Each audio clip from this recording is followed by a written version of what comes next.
Kapag sinabing pambahay or mga budget meal na amplifier, ano ba naiisip ninyo? No? Siyempre, yung iba, hinahanap nila yung kahit budget meal, dyan niluha, or kahit pambahay lang, basta quality at maganda ang tunog, no? Siyempre, kapag bibili kayo ng mga ganyan, at yan talaga ang hinahanap nyo, matuto po tayo makontento kung ano po yung binili ninyo, no? Di ba? Hindi yung kapag nakabili kayo ng ganitong amplifier or mga integrated amplifier or power amplifier, minsan hindi pa nakokontento. Bumili na nga ng power amplifier, gusto pa mag-upgrade, gusto pa bumili. Wala namang problema kahit mag-upgrade kung may pambili, no? Pero yung iba kasi pag bumibili ng amplifier o power amplifier, minsan hindi ako kontento kulang pa eh. Eh di, kung ano yung binili mo, makontento ka na lang. Saka ka na lang mag-upgrade talaga kung talaga may pambili na. Halimbawa, halaga ng amplifier, halaga 30,000, 50,000. Kung kaya, edi bilhin.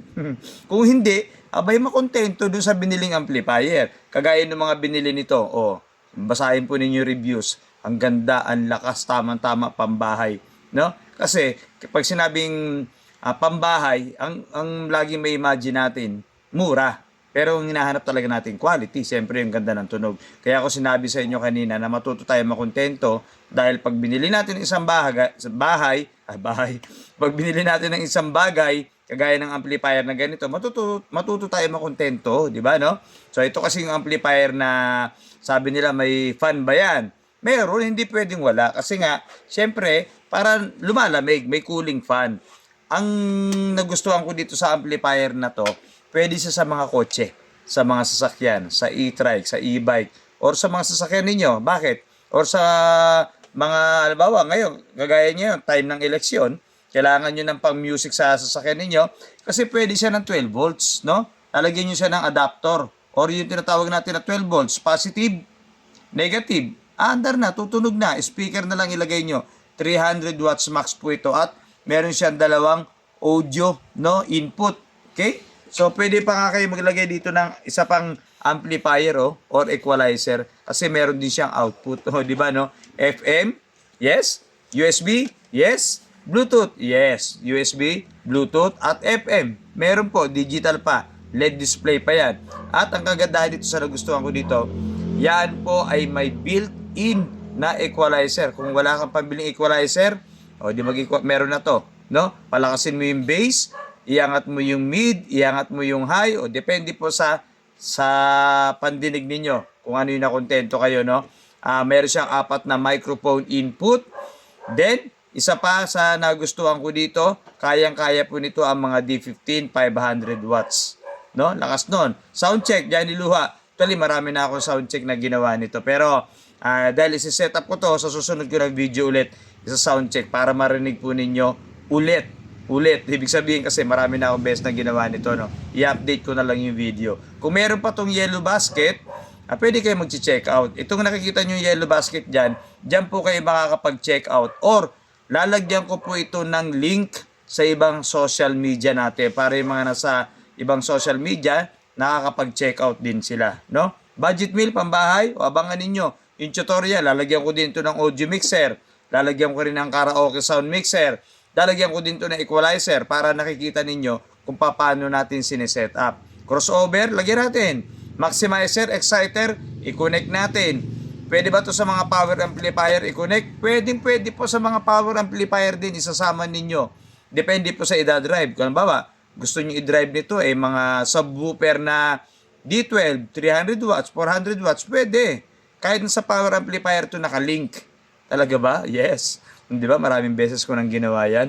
Napanood naman ninyo. At sa mga actual videos ko sa sound system rental ko, no? Ginagamit ko yan. Ginagawa din natin yung mga ganyan. Pwede po kasi nakalink.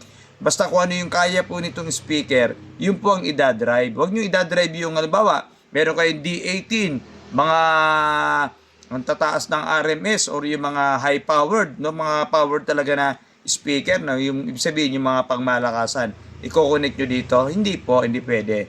Basta kung ano yung kaya nito. Halimbawa, meron kayong Twitter, trompa.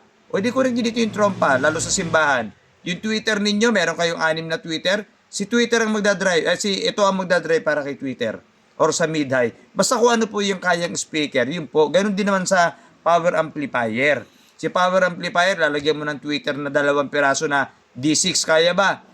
Puputok po yan. No? Kaya sabi ko sa inyo, kung ano yung compatible na kaya nung amplifier, mapapowered pa yan, yun ang ilalagay natin. Kaya kahit nakalink ito sa mga high-powered amplifier, pwede po kasi nga iba ang idadrive niya. No? Pambahay, pang videoke, pang ano ba, pwede nyo gamitin to, mga sa restaurant, pang sound trip, sa mga mall, pang page, Johnny Luha. Paging Johnny Luha, yung sasakyan mo, wala nang gulong pag pinarada mo. Sa mga mall, meron silang ginagamit ng ganito, pang page nila, no? So kung gusto nyo ng ganito, magkano ba yan? I-check nyo lang sa Yellow Basket or sa link na ginawa ko para makita po nyo yung price kasi magkakaiba tayo ng account. Baka mas mura pa sa mga account ninyo. Pwede bang utang? Pwede po, 3 bigay. Sa umaga, tanghali, sa hapon. So, hindi, biro lang. So, baka meron kayong pay later or pay later sa mga iba't ibang social media kung doon nyo ito nakita, itong post na to. Gamitin ninyo. No? Ang tawag doon ay order ngayon, bayad sa mga susunod na araw, depende sa term. Pero kung wala, edi COD, o kung wala, pay to cash. Ganun lang naman ang mga mode of payment. Siyempre, brand new ang darating, hindi itong ginagamit ko. Actually, bago rin ito eh. Pero ang darating po sa inyo ay brand new. Naka-box, naka-bubble wrap yan, bagong-bago po. No? Okay? Abangan niyo yung mga tutorial ko ha. Johnny Luha po ito.